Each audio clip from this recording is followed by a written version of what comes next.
ganito po tayo dito sa MDL, no guys. Kahit sabihin natin na magkakalaban sila ngayon, some of these players talaga ay naging magkasangga nung unang panahon, di ba? Parang nung unang panahon, parang yung sa past, wag naman unang panahon, parang napakatagal nun. Pero si Gord, well, I get the point na kumuha ka ng Gord dito kasi nga sinasabi natin kanina is paano mo nga pabababain yung mga buhay dito nila Bane, nila Franco, paano mo may ensure na hindi gaano makakuha dito si Lancelot ng kanyang retribution doon sa mga Lord, sa mga Turtle. Pwede mo kasi gamitin yung Mystic Gush para bawasan yung timing ng Lancelot, di ba? Ganun yung nangyayari. Kumbaga, kung ikaw yung merong Gord sa lineup mo, mas masasabi sa'yo ng Gord na, oy, pre, magmi-Mystic Gush na ako, ready mo retry mo. Ready mo na retry Oo, mo. di ba mga ganon? Gusto ko tong Gord pick na to kasi, okay, kung di man natin matapatan yung Terizla sa XP lane, tapatan na lang natin sa Clash. Pag nag-penalty zone yun, babatuan ka ng bola stun yan. Tignan natin kung mga tatlong hampas pa yun ng hammer niya, Ters. Okay, so ngayon ay nandito na tayo sa ating game. Tingnan natin kung sino nga ba maunguna. And it seems to me na ganito na talaga yung galaw ng side ng RSGM para makuha agad ng kanilang roam. Nakadita yung level 2. Nag-cut sila dun sa may taas. Habang nakikita natin ngayon si Dre Schofield at si Kevin. Kelvin. Si Kevin. Iba ata. Hindi, si Kelvin nga, si Kelvin. Si Kelvin nga. Hindi si Kevin yan, si Kelvin yan. Si Kelvin yan, kulang ng isang L. Pero gusto daw nila tanggalin yung L kasi hindi daw sila natatalo. Oo, nakikita natin dito si Ukir, pati si Vayne, nasa level 2 na, which means, ito na yung proper timing para dito para kay Ukir na bumalik sa may mid lane at i-try kumuha ng level 4 as early as possible. Yung basahan ng dalawang teams na to, gustong-gusto ko. Tignan mo naman, alam na Maharlika na magta-try manggulo yung RSG Mista sa sarili nilang jungle. Di handa sila, apat ka agad ready to defend and to secure that orange buff para kay Kelvin. Nothing that notable about our emblem builds. Right now, yung marksman na carry, nakita na natin yung kanina. Impure Rage, ang pinaka nakikita ko dito na maganda para kay Gord, especially dahil gusto niya talagang i-take down yung buhay dito ni Vayne. Pati yung dalawang support nila, yung dalawang roam nila, yung Angela, pati yung Franco, naka-support emblem. So expect na mabilis dito yung pag-cooldown ng kanilang mga battle spells para talagang magamit ni Franco yung Bloody Hand at yung Heart Guard na meron dito si Mix. Ito na yung sinasabi natin na talagang babantayan nila yung XP lane. Not necessarily the gold lane, pero alam kasi na Maharlika na comfort hero to ni Vayne. So kailangan natin make sure na hindi siya ganun ka-komportable sa sarili niyang lane para. Especially since may turtle na. Kumbaga, mas magiging maganda kung may reservation si Vayne sa pagpasok mismo, di ba? Kumbaga, parang may duda siya sa sarili niya na kaya ko ba to? Medyo tahimik ang ating turtle pick ngayon. May mahuhook kaya. Nahook niya ang pagong. Pero mas maganda ata ang pwesto ng RSGM dito. Okay, nag-zone out. Meron ng ulti ang dalawang teams. At ito na yung Petrify pero hindi tumama. And si Kelvin ang unang makakakuha ng turtle. Napakaganda ng timing na ginawa doon ni Kelvin. I think medyo nag-hesitate din si Ukir doon for quite some time. If ever mas maagang niya sana nagawa, ay hindi tumiming doon sa Mortal Coil na meron si Kelvin. Tama naman yung idea talaga ni Kelvin dito na parang gamitin na yung Mortal Coil ng panahon na yun kasi hindi na dapat siya mapigilan sa paggamit ng retry. Vayne, nakita natin na ginamit niya na yung penalty zone pati yung flicker para makatakas doon sa dalawang miyembro. And seems to me na nasa-shutdown talaga si Vayne dito para side ng RSG Mista. Magandang sign-in for Maharlika. Alam nilang walang potential setup yung RSG Mista. So if ako Maharlika, gagawa ko kaagad ng play ngayon. Hindi nila mapapaikot yun. Pero speaking of play, RSG Mista naman ang gumawa. Nandun naman yung Sanip to save him. Kelvin halos walang bawas sa kanyang buhay. And 2 or 3 ultimates ang nagamit sa RSG Mista. At ito na yung sinasabi nating cheese pick na Gord. Napakasakit. Ang ganda ng crowd control. It's gonna be a 2-0 for Maharlika. Walang retry dito si Lancelot. So, ibig sabihin, mataas ang chance maagawan sila. Si Dre Schofield, kinukulit-kulit ni Granzu, pero nakuha pa rin ni Dre Schofield yung kanyang purple buff.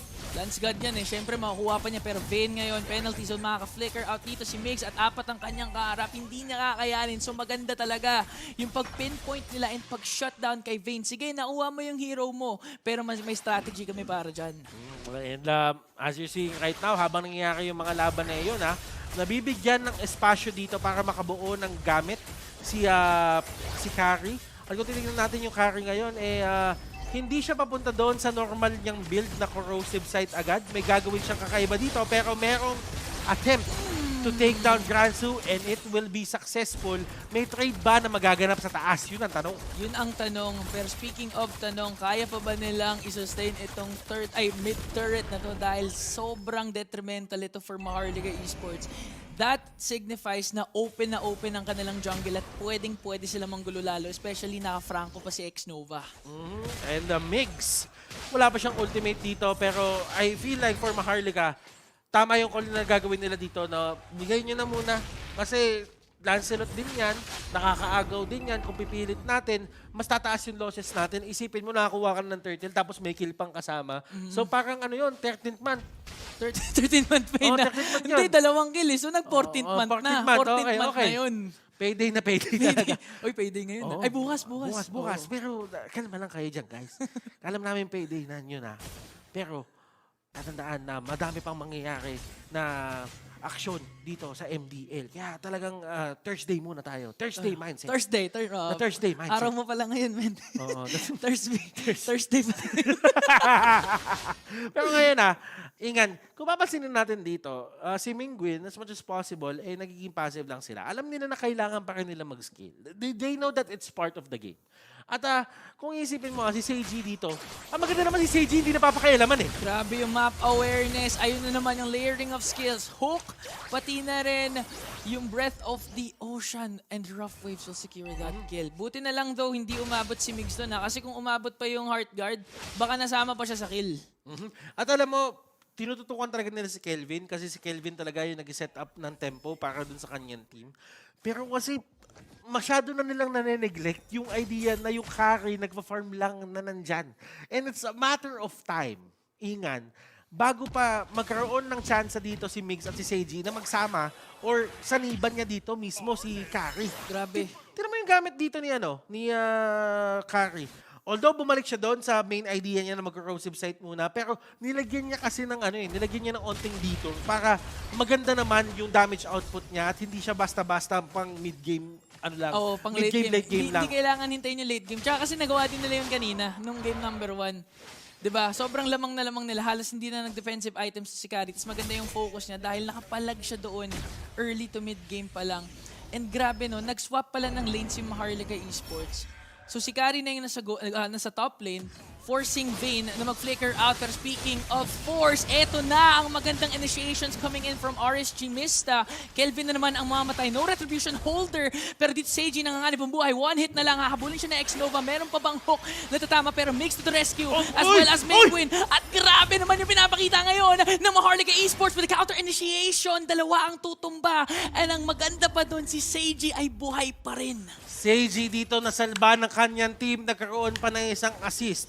Neglectable na para din sa side ng Maharlika na nakuha pa yung turtle. Wala na silang pag-asa talagang agawin yon. Pero as long as hindi na take down dito yung carry, hindi siya napipigilan sa pag-farm. And si Seiji dito, naging resourceful din eh. Ginagamit niya yung buong mapa para makakuha siya ng farm at binabase niya yung movement ng kalaban doon sa may mapa natin para alam niya kung siya na yung target. Kaya maganda yung diskarte niyan, men. Bataan boy yan eh. Oh, bataan yan. Bataan boy. Map awareness. Map awareness on point. Ngayon siya yung gold laner na iniikot yung buong mapa para lang magkaroon ng resources at matapatan ng RSG Mista. Pag tinanong sa bataan, anong naman mo sa tatay mo? Sabihin mo, map awareness. Pero ang galing talaga nila eh. Wala ka man sabi sa kanila, pagdating sa mapa, sila yung mga floor general. Kumbaga, kaya nila i-dictate kung saan mangyayari yung mga bagay-bagay. And if ever man, bigyan mo sila ng oras para makapag-farm na. Tingnan mo ngayon, nandun si Terisla, habang si Karen, si Seiji dito, sinasabi niya, alam ko nandyan na kayo. Oo. Hindi niyo na ako pwede abutin. Malakas yung kutob ko. Kumbaga malakas yung EQ ko, malakas ako makaramdam. Malakas ako makaramdam. Hindi ako mahuhuli ng ganyan-ganyan lang. And tingnan mo, nasayang na yung oras ni Vayne. I mean, kung yung Actually, tatlo nga sila doon. Ay, hindi. Dalawa pala sila doon. Pero ito na nga ang ating instant replay. Napakaganda ng initiation ng RSG Mista dito.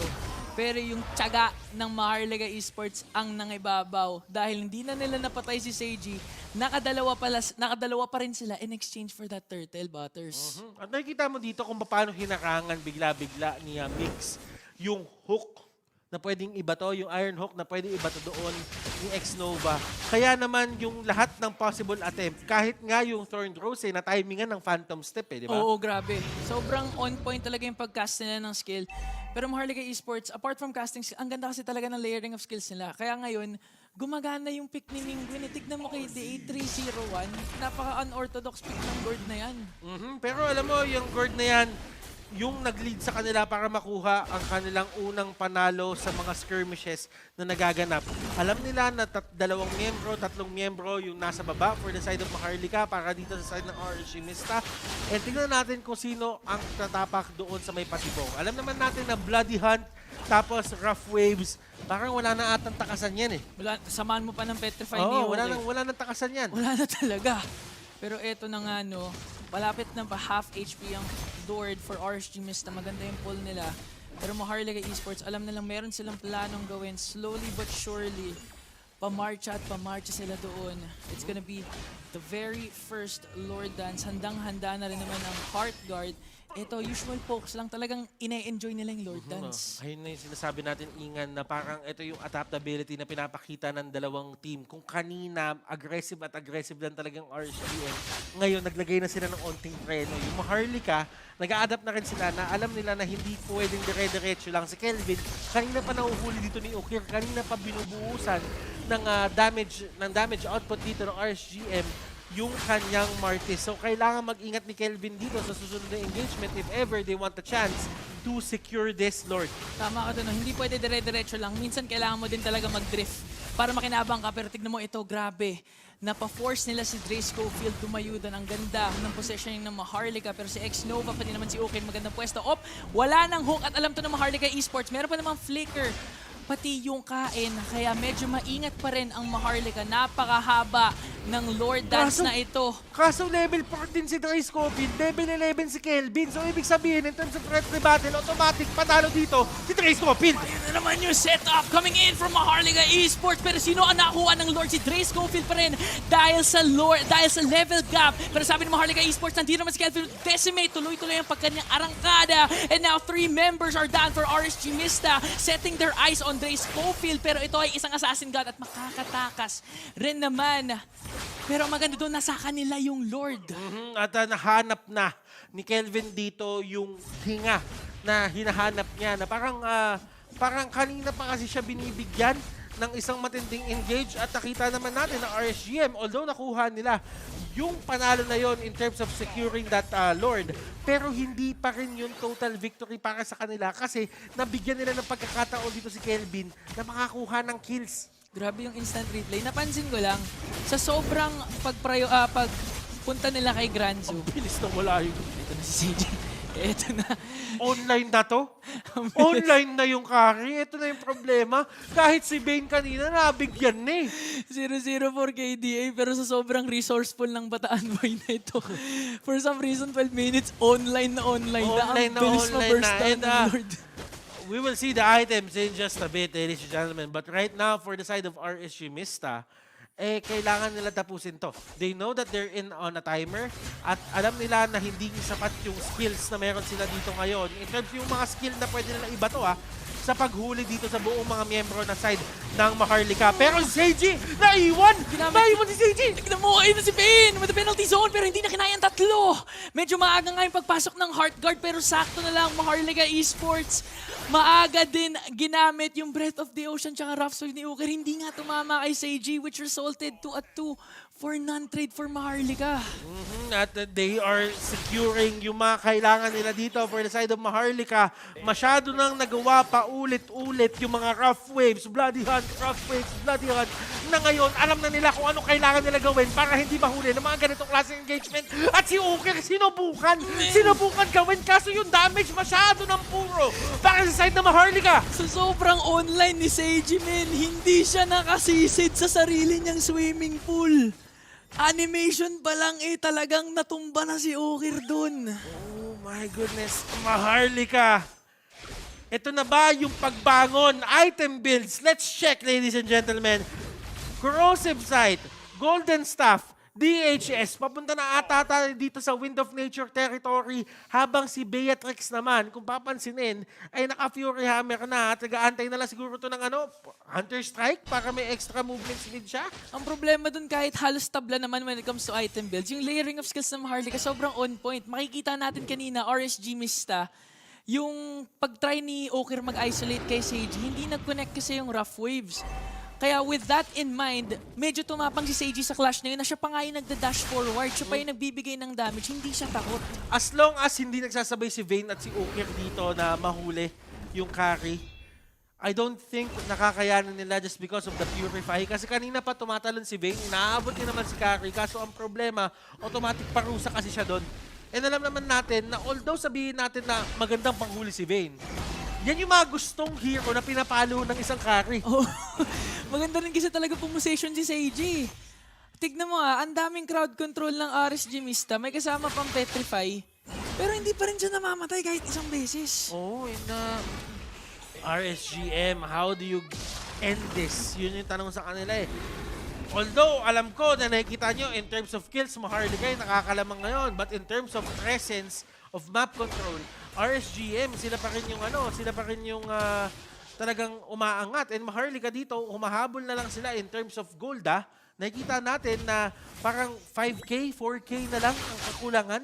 Kasi ano yan yung RSG Mista kasi, although natatalo sila sa kill scoreboard, objectives ang tinitrade ng Maharlika for kills. Kaya mapapansin mo halos wala ng Torre, tapos nakukuha pa nila yung Lord. Kaya nakita natin Seiji, ang bilis niya binurn down yung Lord So if you're Maharlika Esports, ito na yung oras para hindi mag-trade ng kills for objectives. Ay, hindi mag-trade ng objectives for kills. Kinakailangan nyo makasecure ng objective. Nova, ang ganda ng pagpasok doon. Pero mapopop naman yung immortality ni Grand. So ito na naman yung sinasabi natin from Okir. Hindi na nakuha. Pero penalty zone naman from Vayne. Pero ito si Seiji. Napakabilis na. Tinatry nila kunin. Pero may Wind of Nature pa rin dito si Seiji. And now the counter attack from Maharlika. Kelvin nagwawala na. Hindi pa niya ginagamit ang Decimate now. Dre Schofield mapapa-phantom execution palayo. Nova, nanganganib ang buhay. Meron pa namang immortality. Pero with that in mind, wala nang setup halos ang RSG Mista for this Lord Dance. This is a Lord Dance that Maharlika knows they can take. Si Seiji nandun sa taas, nag-clear lang ng waves para kahit paano ay walang split push. Action na maganap. Dre Schofield, although sabihin natin na meron siyang retribution ngayon, ang kailangan niya pansinin is kung meron na ba mga ultimate ang mga kakampi niya. Yes, meron na. At pwede nila mahuli dito si Kelvin in just a bit. Medyo malayo pa dito yung other members ng Maharlika Esports pero hindi alam to ng RSG Mista. I believe this is gonna be another long Lord Dance. Pero if ikaw yung RSG Mista, kinakailangan this time mag-connect yung Petrify Rough Waves combination. Kasi kanina, doon sa banda bot lane, hindi na naman nag-connect. Kaya tuloy-tuloy yung pag-free hit ni Seiji. Tapos yung moment na akala mong mamamatay na siya, may Wind of Nature pa pala kaya hindi na isahan ni Dre Schofield. At Kelvin dito, almost at level 15, nandoon si Dre Schofield sa may baba banda. And Dre Schofield, nakita niya si Seiji, nakita niya si Mingwin, habang nagkaroon ng reaction si Granzo at si Kelvin para bantayan yung dalawang carry nila. That attempt wasted. Hindi sila nakaisa doon. Pero hindi rin naman natuloy ng Maharlika Esports ang Lord na ito. That resulted to a better positioning pa rin for RSG Mista. Hindi talaga makahook ngayon so far. Maganda yung positioning ng Maharlika Esports. Tingnan natin kung sino unang gagawa ng play, Butters. And andyan na nga yung Wind of Nature. Lock item na dito si Beatrix. And ang next na pwede mo lang tanggalin dyan is yung Swift Boots at okay na siya. Tangke ang ginawa dito ng isang Lancelot. And looking at the goal difference, kung papansinin naman natin, seems to me that si Kelvin talaga dito medyo madami pang kailangan habulin. Pero yung hero niya kasi kahit papano, okay lang Okay lang na ganyan yung gold niyan Okay lang yan. At the same time, ang ganda ng kung paano makiramdam itong Maharlika Esports. Alam nila may potentials, split. May potential backdot na ginagawa yung dalawa kaya tatlo silang umuwi doon. Pero that resulted to RSG Mista might be able to secure the second Lord, Butters. At dahil nakita nila yon ang gagawin ng RSGM ay pipilitin na nila i-secure to agad. Kahit nga si Kelvin pumasok to, hindi na nila pinansin. Sabi nyo, ayaan nyo yan. Hayaan nyo yan, wala tayong pakialam masyado dyan. Pag pumasok yan, patayin natin. Pero at the same time, si Dre Schofield kasi king of the jungle yung Lancelot. Alam mo, kung pwede naman nila hulihin si Kelvin ng mga panahon na yun. Kaso kasi ang nakakatakot doon, paano kapag napasok kayo doon sa Gord, tapos ma-mystic gush kayo lahat. Diba? Lahat. Mas masakit pa yun sa penalty mas masakit zone. pa yun sa penalty zone. So, ibig sabihin, for RSGM, ang gusto lang nila maganap dito is magamit yung Mystic Gush doon sa may Lord, tapos tsaka sila lalaban. Alam mo, namamangha ako dito sa RSGM. Hindi pa nila nasa shutdown si Seiji. Pero for some reason, sila pa rin yung may control. Hindi siya makapalo eh. Hindi Diba? makapalo si CJ. Grabe. At ito na nga, it's a matter of seconds before dumating ang Lord. One inhibitor turret ang babagsak sa baba. Mukhang susunod na ang top lane, pati middle lane. Still no initiations for both teams. They're looking for the perfect opportunity. And now, conceal play. Pero tingnan mo dito, ang ganda ng taunt doon ni Granzo. Pero, oy! Nag-hook doon kay Seiji. Sakto naman yung Heart Guard. And now, pwedeng go signal to from Harliga Esports to counter-initiate. Oo, alam dito ng mga miyembro na side ng Mista na wala ng Purify para kay Seiji. So, next na huli sa kanila yan. Yun na yung end-all be-all Oo. netong larong ito. That was a nice play coming out from Xnova, pero Xnova masyadong atang kinilig sa pagpasok. Hindi na naman tumama yung mga skills ng RSGM and Maharlika Esports on the attack. 3 members down. Medyo matagal na ang death timers and ito yung window of opportunity na hinihintay nila, Butters. Nagmamadali yung Maharlika dito.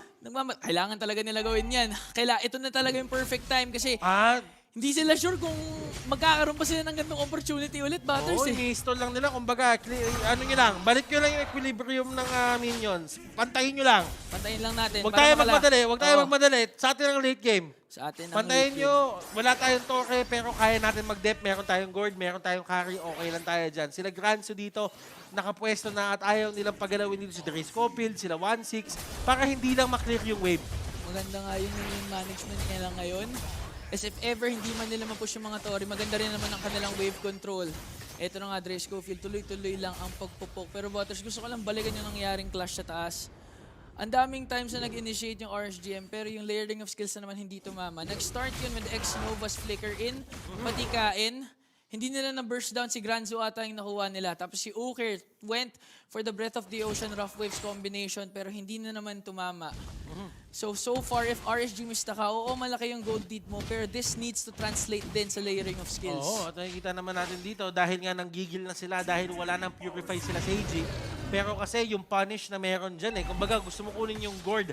Yes, kaso ang problema, kaya mo ba? Kasi nandun pa sa loob ng torre yun Buhay pa yung Tori na yun, so may added damage from Maharlika side. And now this time, merong equal chance ang Maharlika Esports to contest for this Lord. Maganda to, ingan kasi yung Lord natin, kung sino makakuha dito, sa gitna lalabas. So, ibig sabihin, yung mananalo dito, merong one-way push papunta doon sa side na yun at hinahanap nila ngayon yung gourd, hinahanap nila si Seiji, and this must be Seiji going down! Finally! Nagawa na ng RSG Mista ang kanilang gusto gawin kanina pa. Hindi na ata masosustain ng Maharlika Esports ang onslaught na ginagawa ng RSG dahil tuloy-tuloy ang kanilang pag-arangkada. Dalawa na lang ang natitira. It's gonna be Kelvin and Migs, and successfully tumama na rin yung kain ni Xnova.